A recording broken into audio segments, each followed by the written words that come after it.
एक छोटे से गांव में केशव नाम का एक गरीब लकड़हारा रहता था। बचपन में ही उसके माँ बाप इस दुनिया से चले गए थे। अब उसका कोई अपना नहीं था सिवाय मेहनत के और एक दोस्त हरिया। हर सुबह दोनों साथ जंगल जाते।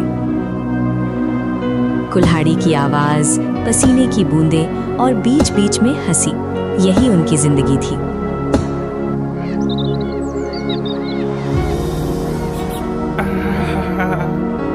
अरे केशव भाई, आज कुछ ठीक नहीं लग रहा।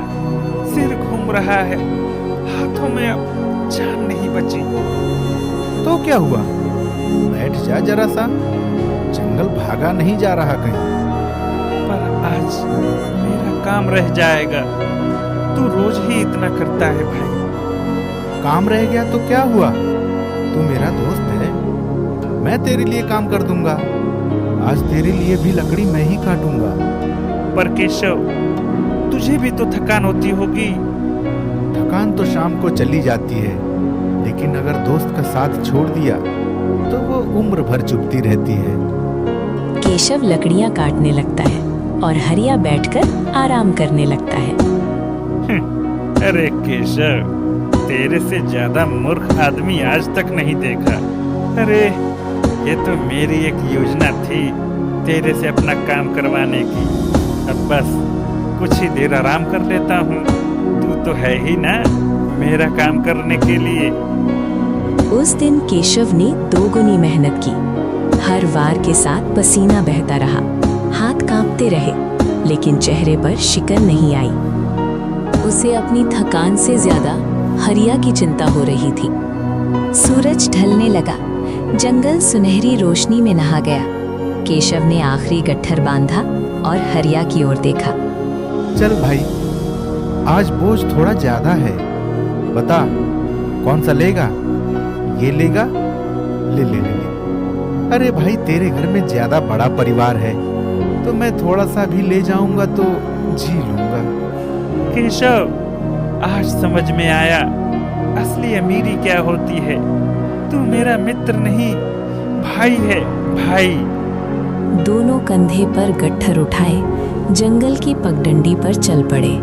एक थका हुआ पर संतुष्ट, दूसरा कमजोर पर दिल से मजबूत।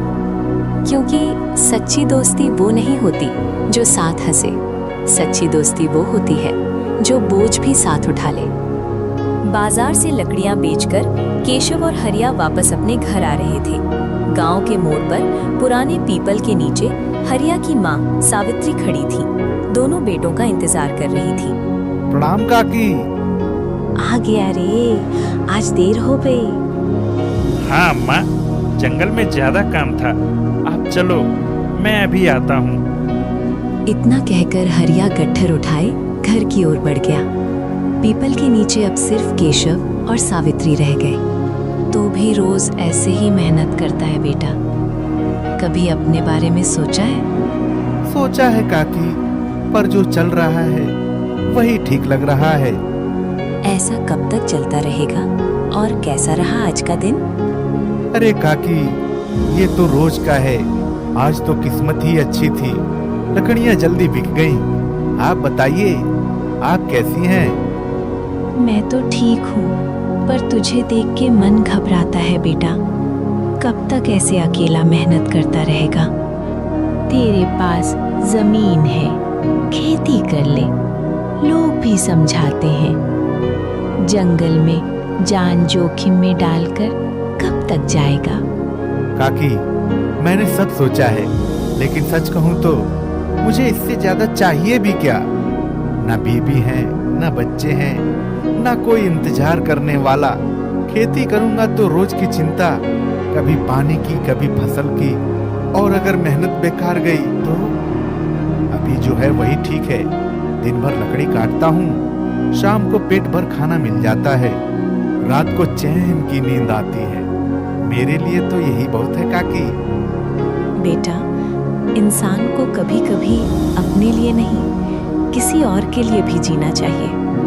तेरे माँ बाप होते ना तो तुझे ऐसे देखकर दुखी होते। काकी, आप ही तो मेरी माँ हो। नजरिया है, बस इतना साथ काफी है। ज्यादा सोचूंगा तो दिल भारी हो जाएगा। चलो अब घर चलते हैं। बेटा, तू जैसा चाहे, बस खुश रहना। और याद रखना, मेरे घर की रोटी कभी तेरे लिए मना नहीं है। आपका आशीर्वाद है काकी, वही मेरी सबसे बड़ी कमाई है। अब दोनों धीरे धीरे गांव की ओर बढ़ चले। सावित्री के कदम धीमे थे, पर दिल एक माँ की तरह भरा हुआ। केशव का चेहरा शांत था, जैसे वो सच में उसी छोटी सी दुनिया में संतुष्ट हो।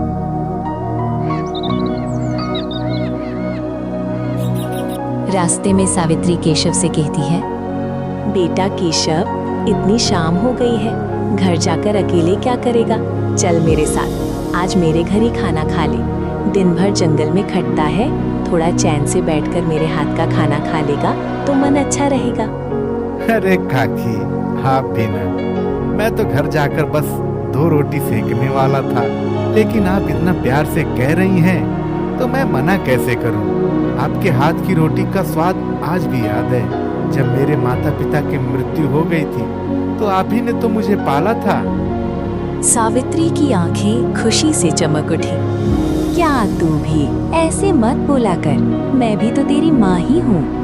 घर के अंदर चूल्हा जल रहा था, हल्की सी धुएं की खुशबू फैली हुई थी। विमला चूल्हे के पास बैठी रोटियां सेक रही थी। केशव को देखते ही उसका चेहरा सख्त हो गया, नजरें तेज हो गईं। वो कुछ बोली नहीं, बस चुपचाप घूरती रही। सावित्री सब समझ गई, लेकिन उसने कुछ कहा नहीं। वो मुस्कुराई और केशव को भीतर बिठा लिया। बैठ जा बेटा, आज तेरी पसंद की दाल बनाई है, रोटियां भी गरम गरम आ जाएंगी। काकी, आप मेरे लिए इतना क्यों करती हैं? मैं तो बस। चुप, तू मेरा बेटा है, हरिया जितना ही। आज तू यहाँ बैठा है, बस यही मेरे लिए काफी है। विमला चुपचाप रोटियां सेकती रही, गुस्सा भीतर ही भीतर जल रहा था। केशव ने खाना खाया और अपने घर चला गया।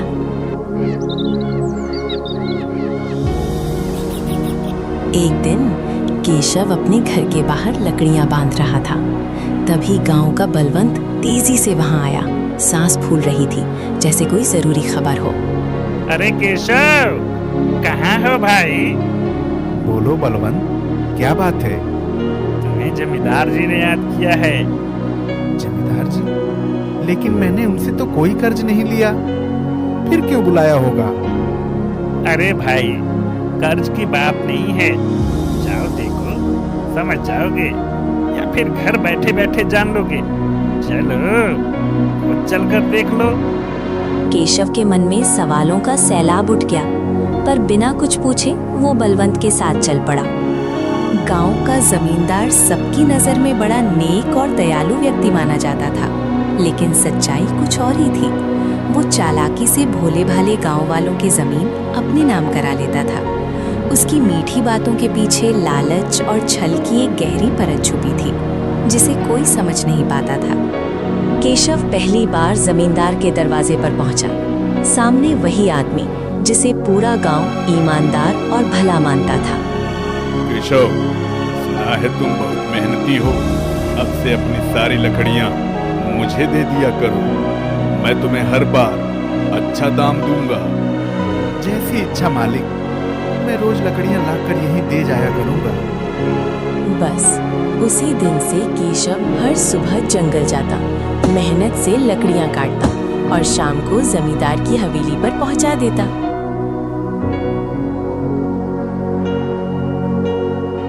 रात गहरी हो चुकी थी। हरिया थका हुआ घर लौटा और चुपचाप आंगन में बैठ गया। हरिया, कब तक ऐसे ही जिएंगे हम? रोज वही जंगल, वही कुल्हाड़ी, और हाथ में आते हैं बस गिनती के सिक्के। विमला, मैं जान लगा रहा हूँ, सुबह से शाम तक मेहनत करता हूँ। जंगल में अब पहले जैसी लकड़ी भी नहीं रही। मेहनत से अगर घर चलता तो आज हम इस हालत में होते क्या? देखो सुनीता को, उसका आदमी शहर गया है, आज हाथ में गहने हैं, इज्जत है। हर कोई एक जैसा नहीं होता विमला। किस्मत सबको एक राह नहीं देती। किस्मत? सब कुछ किस्मत पर छोड़ दोगे क्या? और ऊपर से तुम्हारी माँ, खाना, दवा, कपड़ा सब कुछ हमें ही देखना पड़ता है। बस मेरी माँ को बीच में मत लाओ, वो बोझ नहीं है, मेरी माँ है माँ। तो फिर मैं क्या करूं हरिया? मैं भी तो सपना लेकर आई थी इस घर में। मुझे भी चाहिए अच्छे कपड़े, थोड़ी इज्जत, लोगों में सिर उठाकर चलना। कुछ अलग करो, कोई बड़ा काम, कोई चालाकी। कब तक लकड़हारा बनकर घूमोगे? कर रहा हूँ कोशिश, लेकिन रास्ता नहीं दिखता विमला, हर तरफ अंधेरा है। अगर तुझे रास्ता नहीं दिखता तो मैं ढूंढ लूंगी, पर याद रखना मैं ऐसे ही पूरी जिंदगी नहीं काट सकती। हरिया वहीं बैठा रह गया।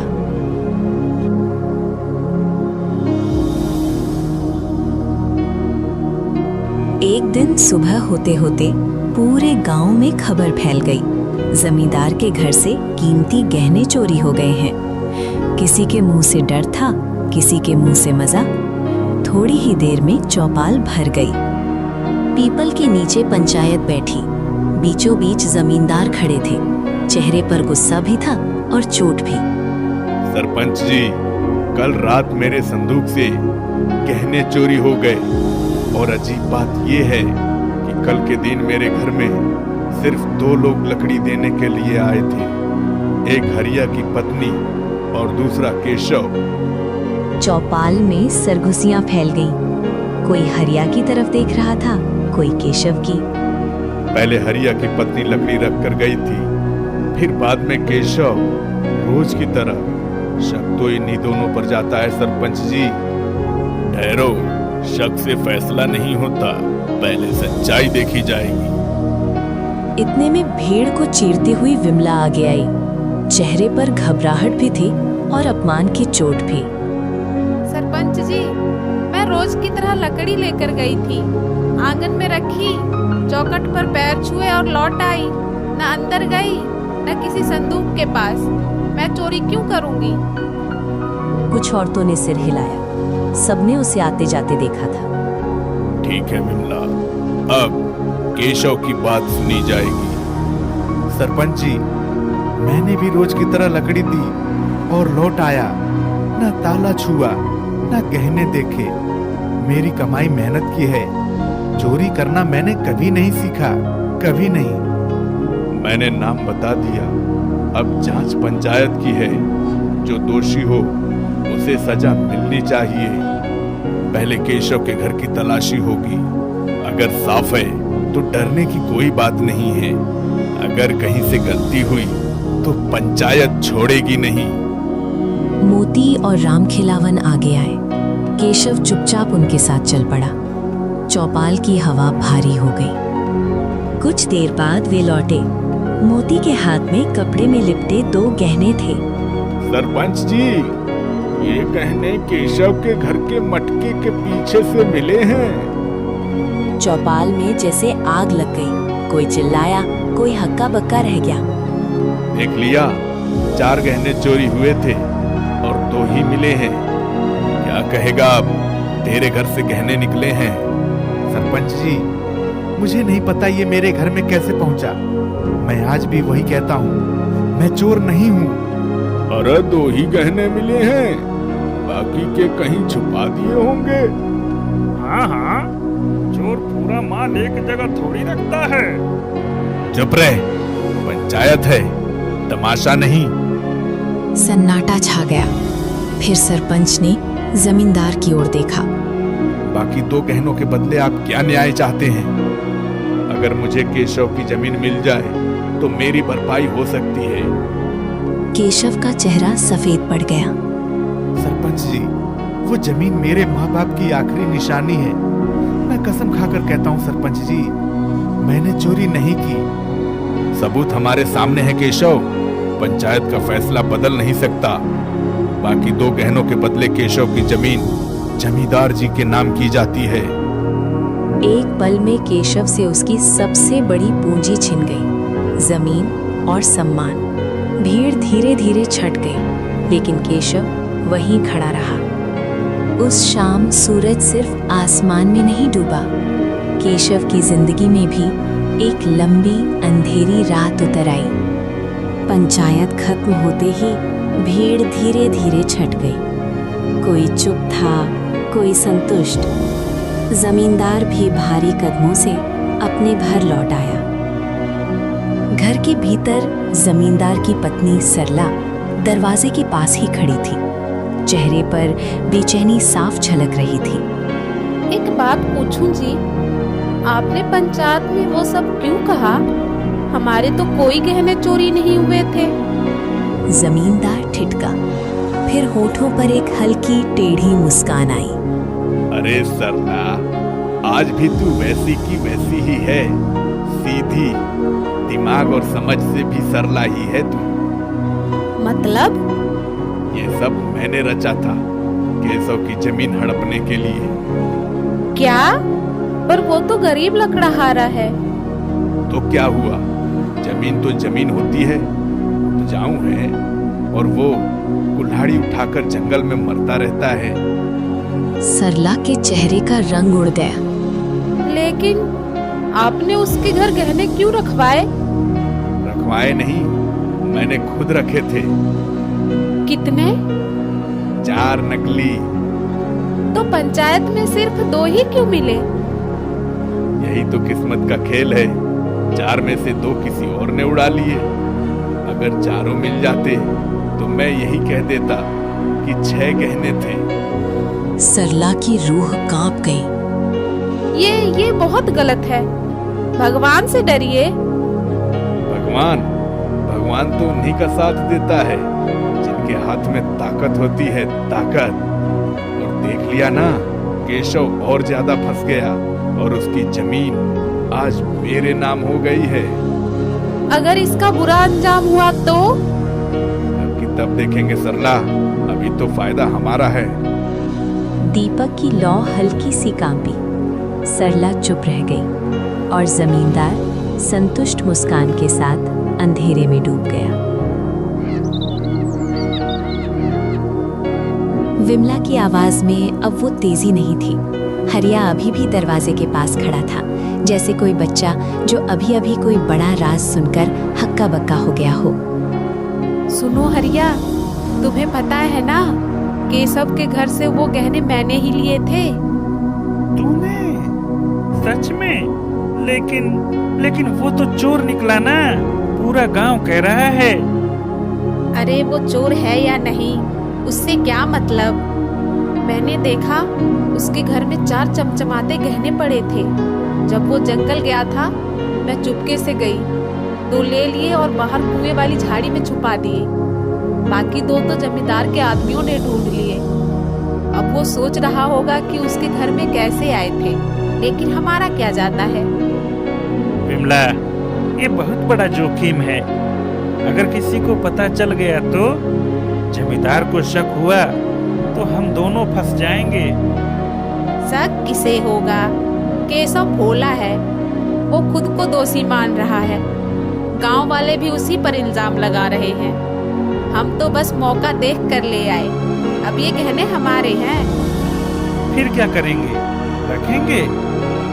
रखेंगे क्या, बेच देंगे जल्दी से किसी दूर के शहर में, जहाँ कोई जान पहचान ना हो। तो 400 मिल जाएंगे तो हमारी जिंदगी बदल जाएगी। यही कह रही है, लेकिन सावधानी से, किसी को पता नहीं चलना चाहिए। पता नहीं चलेगा, मैं सब संभाल लूंगी। बस तुम मेरे साथ चलना, कल सुबह ही निकलते हैं। ये गहने हमारी किस्मत है हरिया, अब हमारी किस्मत बदलेगी।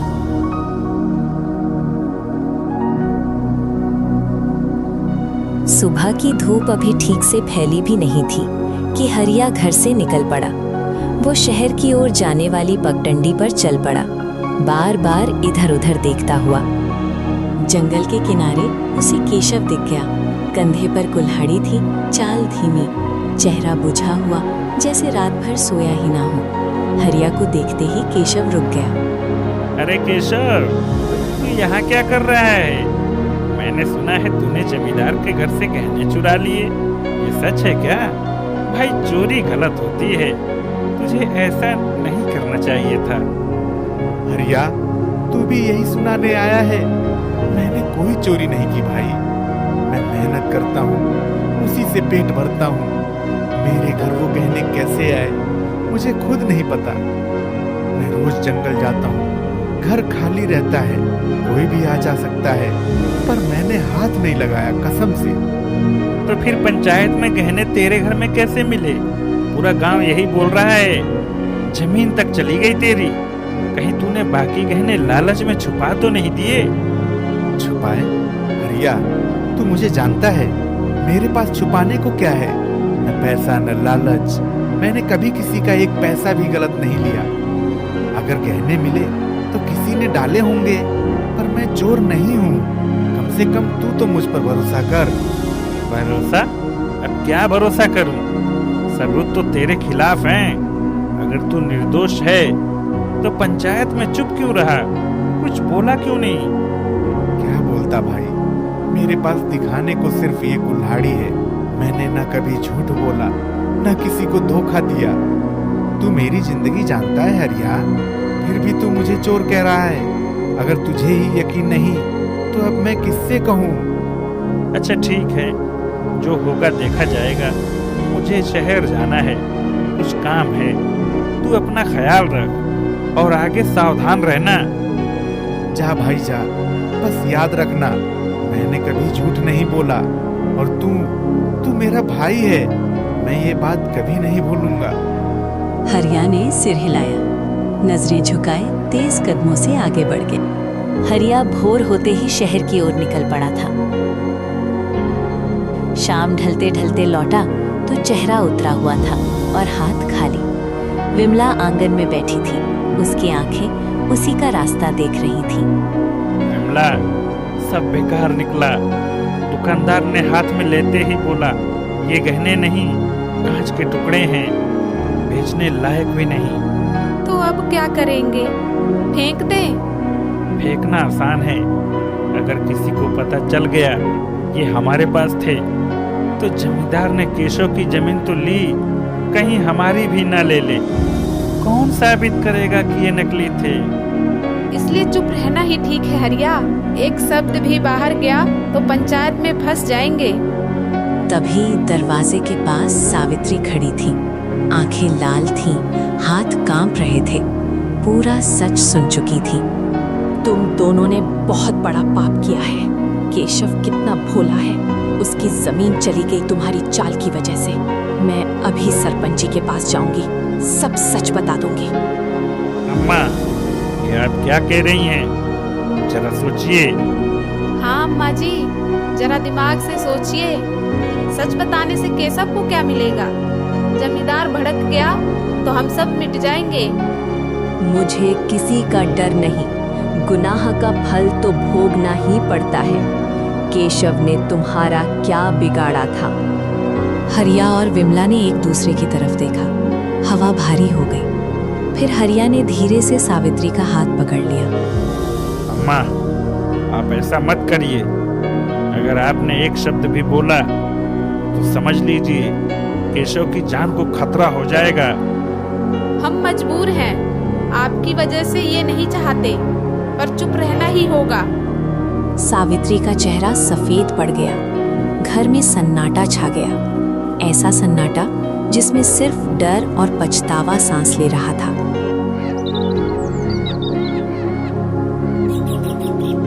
दोपहर ढल रही थी। केशव जंगल से लौट रहा था। कंधे पर लकड़ियों का भारी गट्ठर, हाथ में कुल्हाड़ी, माथे पर पसीना था, चेहरे पर उदासी, पर आंखों में वही पुरानी सादगी। प्रणाम काकी, आप यहाँ? खुश रहो बेटा, सब ठीक तो है? हाँ काकी, ठीक हूँ। रोज का काम है। आप बताइए, सब कुशल है? तू अब गांव में लकड़ी बेचने क्यों नहीं आता? लोग पूछते हैं केशव कहाँ चला गया? क्या बताऊं काकी, चोरी का इल्जाम लगने के बाद से वहाँ जाने का मन नहीं करता। लोग देखते हैं, फुसफुसाते हैं, इसलिए अब दूसरे गांव चला जाता हूँ। वहाँ कोई पहचानता नहीं मुझे। बेटा, तूने चोरी नहीं की, मुझे सब पता है। तू ऐसा कर ही नहीं सकता। आप ये कह देती है काकी तो मन हल्का हो जाता है। अब मैं चलता हूँ, दूसरे गांव पहुँचना है शाम होने से पहले। अरे हाँ, मेरे भाई सेठ धनीचंद जी मिले थे क्या? हाँ काकी, पूछ रहे थे आप कैसी हैं। मैंने कहा आप उन्हें आज भी याद करती हैं। धनीचंद बचपन में कितना शैतान था, दिल तब भी साफ था, आज भी है। तुझे देखकर उसकी याद आ गई। वो बहुत अच्छे इंसान है काकी, बिल्कुल आपकी तरह। जा बेटा, अपना ध्यान रखना और भूखा कभी मत रहना। मेरे घर की रोटी तेरे लिए हमेशा है। केशव ने फिर प्रणाम किया, गट्ठर सर पर उठाया और आगे बढ़ गया।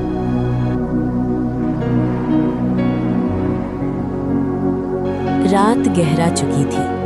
चांद की हल्की रोशनी भी घर की दीवारों को पार नहीं कर पा रही थी। घर के भीतर अजीब सी निस्तब्धता थी। विमला ने चुपचाप रसोई से एक गिलास पानी लिया, कुछ पल रुकी, फिर उसमें नींद की दवा की कुछ बूंदें मिलाईं। हाथ जरा भी नहीं कांपा। विमला गिलास लेकर सावित्री के कमरे में गई। सावित्री बिस्तर पर लेटी थी, आंखें बंद थी पर नींद अधूरी थी। माँ जी, पानी पी लीजिए, रात में गला सूख जाता है ना। बेटी, तू अभी तक जाग रही है? अच्छा देख, पी लेती हूँ। सावित्री ने गिलास लिया, धीरे धीरे पूरा पानी पी गई। अब नींद आ जाएगी शायद। विमला बस मुस्कुरा दी, बिना कुछ कहे बाहर आ गई। आंगन में हरिया खड़ा था। विमला ने आंखों से इशारा किया। दोनों चुपचाप इंतजार करने लगे। कुछ देर बाद सावित्री की सांसें गहरी और एक से हो गई। सो गई? अब सुबह से पहले नहीं उठेगी। हरिया और विमला ने सावित्री को उठाया। विमला ने एक पुरानी चादर उड़ा दी, जैसे ठंड से बचा रही हो। दोनों जंगल की तरफ बढ़ चले। अंधेरा घना था, बस टॉर्च की पतली सी रोशनी रास्ता दिखा रही थी। कालिया शेर वाली गुफा पास ही थी, जंगल की उस गहराई में जहां कोई भटक कर भी नहीं जाता। गुफा के मुहाने पर पहुंचकर हरिया ने सावित्री को धीरे से जमीन पर लिटा दिया। कुछ पल दोनों खामोश खड़े रहे। जंगल की हवा सरसराई। ऐसा तो नहीं कि तुम अंदर ही अंदर अपनी माँ के लिए रो रहे हो? नहीं, मैं तो कब से चाहता था कि इस बुढ़िया से छुटकारा मिले। बस डरता था कि तू क्या कहेगी। मैं भी यही चाहती थी, लेकिन डर मुझे भी था। सोचती थी तुम मुझे ही गलत ठहरा दोगे। आज सब अपने आप ठीक हो गया।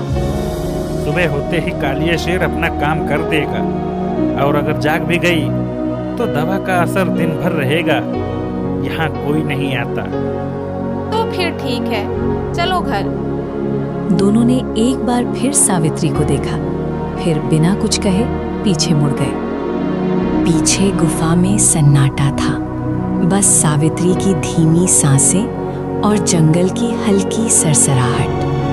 घर पहुंचकर ना कोई बात ना कोई पछतावा, फिर दोनों सो गए।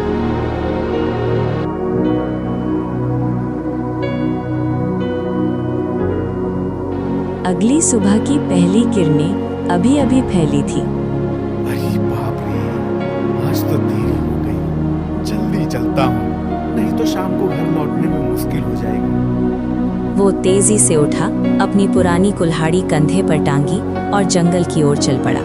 कदम तेज थे, लेकिन मन में वही पुरानी उदासी छिपी हुई थी। चोरी का इल्जाम अभी भी कांटे की तरह चुभ रहा था। जंगल के अंदर घुसते ही केशव ने कुछ पेड़ों पर नजर डाली, लेकिन तभी दूर से एक साया दिखा। वो रुक गया। वो सावित्री थी, जमीन पर बैठी, सिर झुकाए, जैसे रात भर की थकान अभी भी बदन में बसी हो। केशव की आंखें फैल गईं। अरे सावित्री काकी, आप यहाँ क्या कर रही हैं? इतनी सुबह जंगल में और ये अकेली? मैं तुम्हें नहीं पहचानती। कौन हो तुम? काकी, क्यों नहीं पहचानती? मैं हूँ केशव, आपका केशव। रोज आपके घर आता हूँ, हरिया का दोस्त। क्या हुआ आपको? ऐसा मत कहिए। भरोसा, मेरा सब पर से भरोसा उठ चुका है बेटा। जब मेरे अपने बेटे और बहू ने ही मुझे जान से मारने की कोशिश की तो मैं क्या करूं? अब किसी पर यकीन नहीं होता। चलिए काकी घर चलिए। क्या हो गया बताइए ना, मैं हूं ना आपके साथ, आपको कोई तकलीफ नहीं होगी। नहीं बेटा, मैं बिल्कुल घर नहीं जाऊंगी। वहां अब कुछ नहीं बचा मेरे लिए। अरे ऐसा क्या हो गया काकी, बताइए तो सही। आप ऐसी बातें कर रही हैं जैसे सब कुछ खत्म हो गया है। मैं सुनूंगा, बताइए। सावित्री ने एक गहरी सांस ली। हरिया और विमला की साजिश, गहनों की चोरी, नींद की दवा और जंगल में छोड़ देने की योजना। केशव चुपचाप सुनता रहा। उसके चेहरे पर पहले हैरानी, फिर गुस्सा और आखिर में दुख। सावित्री ने बताया कि उन्होंने दवा नहीं पी, सिर्फ सोने का नाटक किया और वो गहने वो विमला ने ही चुराए थे। अच्छा, तो आपके साथ इतना बड़ा धोखा हुआ है। हरिया को तो मैं कितना अच्छा समझता था काकी, भाई जैसा मानता था, लेकिन वो इतना गिर जाएगा। और विमला भी, और वो गहने जमींदार के जो मेरे घर में मिले थे वो विमला ने ही लिए थे। इतना बड़ा धोखा काकी, इन्हें सबक सिखाना पड़ेगा। लेकिन पहले आप चलिए, घर चलिए। मैंने कहा ना, मैं नहीं जाऊंगी वहां। तो आप कहाँ रहेंगी काकी? जंगल में? नहीं, ये नहीं हो सकता। चलिए, मैं आपको आपके भाई सेठ धनीचंद जी के पास छोड़ देता हूँ। आप वहाँ रहिए, वो अच्छे आदमी हैं, आपके अपने हैं। फिर जब सब ठीक हो जाएगा तो मैं खुद लेने आ जाऊंगा। धनीचंद मेरा भाई, हाँ वो तो मेरा अपना है। जब हम छोटे थे वो हमेशा मेरी रक्षा करता था। ठीक है बेटा, अगर वो है तो और अच्छी बात। चलिए जल्दी। लेकिन तू इतना परेशान क्यों होता है मेरे लिए? काकी, आप मेरी माँ जैसी हैं। आपकी तकलीफ मुझे अपनी लगती है। चलिए, मैं छोड़ देता हूँ। केशव ने सावित्री को सहारा दिया। धीरे धीरे जंगल से बाहर निकले। केशव ने उन्हें सेठ धनीचंद के घर छोड़ा। सेठ से बात की, सब कुछ ठीक रहा। फिर केशव वापस अपने घर चला गया। रास्ते में उसका मन भारी था, लेकिन एक फैसला पक्का हो चुका था, धोखे की सजा मिलनी चाहिए।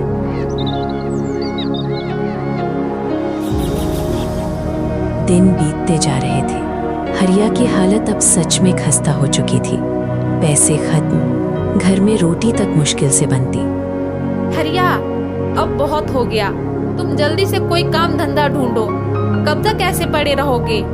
नहीं तो मैं सच में छोड़कर चली जाऊंगी यहाँ से। मैं ऐसे नहीं जी सकती। क्या तू मुझे छोड़कर चली जाएगी? तेरी इतनी हिम्मत? तेरे कहने पर तो मैंने माँ की हत्या की थी, और अब तू मुझे छोड़ने की बात कर रही है। जब तूने अपनी माँ की हत्या कर दी तो कल मेरी भी कर सकता है। हे भगवान, मैंने तेरी बात मानकर अपने निर्दोष माँ की हत्या कर दी। अब अगर मैं कहूँ कि तू अपनी जान ले ले तो क्या ले लेगा मेरे लिए? तू कुछ नहीं कर सकता हरिया, बस बातें बनाता है। विमला, चुप हो जा। मैंने सब तेरे लिए किया। तेरी लालच, तेरी बातें, अब तू ही मुझे छोड़ने की बात कर रही है। तभी दरवाजे पर दस्तक हुई। दोनों चौंक कर रुक गए। केशव अंदर आया। हरिया और विमला ने एक दूसरे को देखा, फिर केशव की तरफ। अरे हरिया भाई, क्या हाल है? हाँ केशव, बता क्या हो गया इतनी देर रात को? अरे आपके मामा जी मिले थे, सेठ धनीचंद। हाँ, वो कह रहे थे कि अपनी सारी जमीन जायदाद अपनी बहन सावित्री के नाम कर देंगे। काकी कहाँ है? मैंने सोचा उन्हें बता दूं। काकी? वो तो सुनो हरिया, अब मैं तुम्हें छोड़कर नहीं जाऊंगी। सब ठीक हो जाएगा। तब तो बहुत अच्छा हुआ विमला, अब हमारी किस्मत बदल जाएगी। हाँ हरिया भाई, मैंने सेठ जी को बताया कि आप काकी का बहुत ध्यान रखते हैं और मैं भी उनको अपनी माँ जैसी मानता हूँ। वो बोले चलो ठीक है, तुम हरिया की जमीन और घर ले लो और मैं अपनी सारी जमीन जायदाद हरिया को ही दे दूंगा। दीदी के नाम क्या करना, वो तो वैसे भी तुम्हारे साथ रहेंगी। तब तो बहुत अच्छा है हरिया, तुम अभी कागज ले आओ घर और खेत के। जल्दी करो, ये मौका मत गवाओ।